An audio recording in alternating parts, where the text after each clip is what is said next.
What's up, people, and welcome to me being late to news again.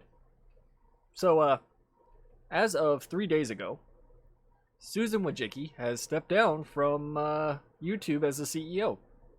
Now, what does this mean for people like me and everybody else? It means absolute jack. It means nothing. Now, I know there's some people that are probably clapping their hands because YouTube censorship and algorithms and bias, etc. That's not going away anytime soon. Especially when you find out that people like Susan here have a background with Google. Her successor, Neal Mohan, also a background with Google.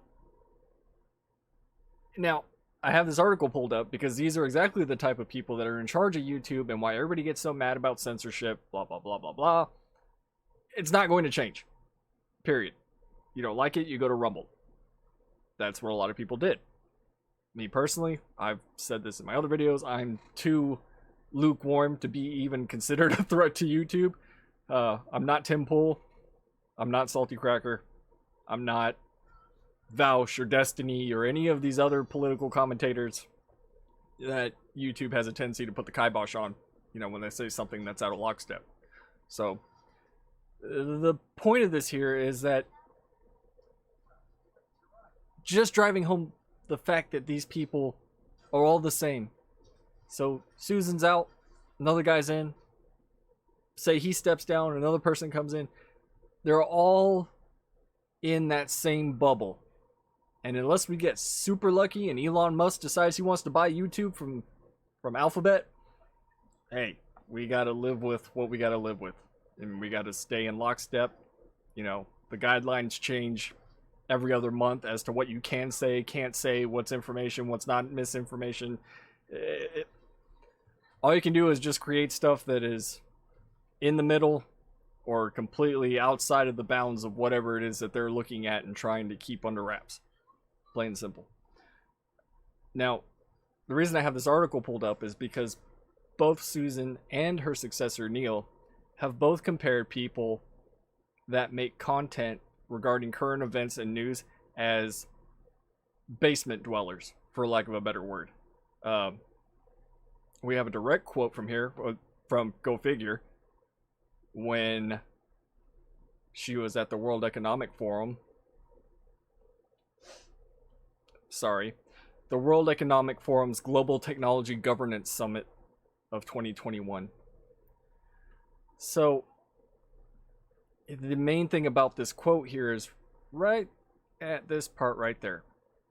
We want to enable citizen journalism and other people to be able to report and other people to be able to share information on new channels. But when we're dealing with a sensitive topic, we have to have that information coming from authoritative sources so that the right and accurate information is viewed by our users first.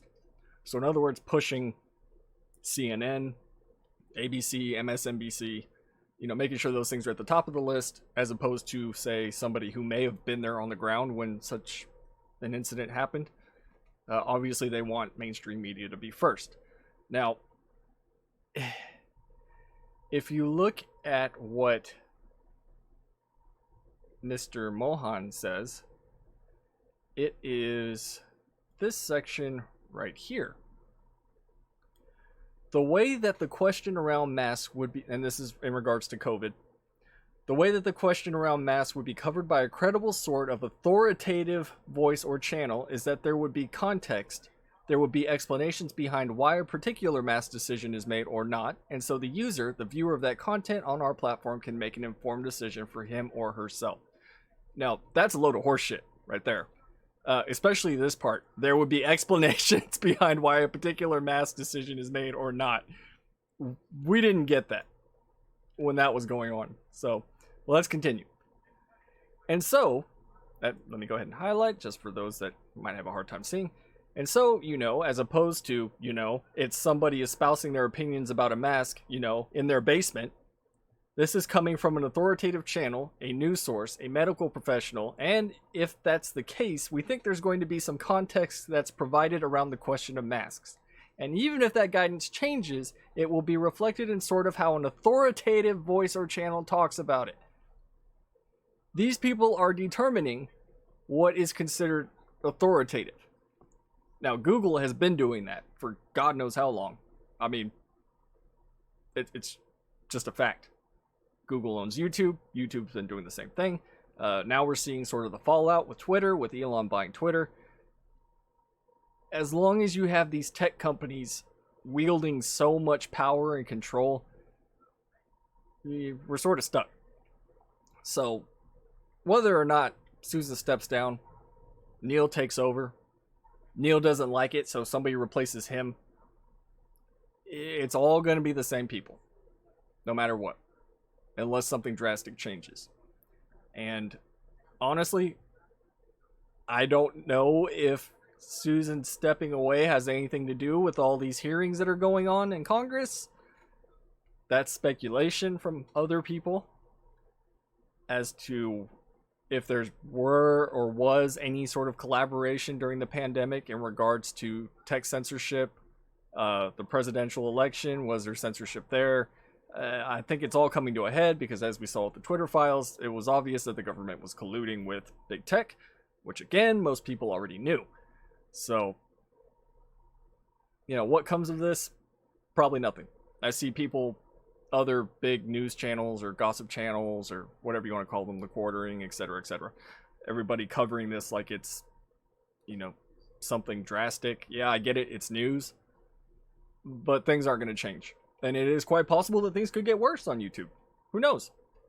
So, like I said, all you can do is, toe the line if you want to stay on this platform.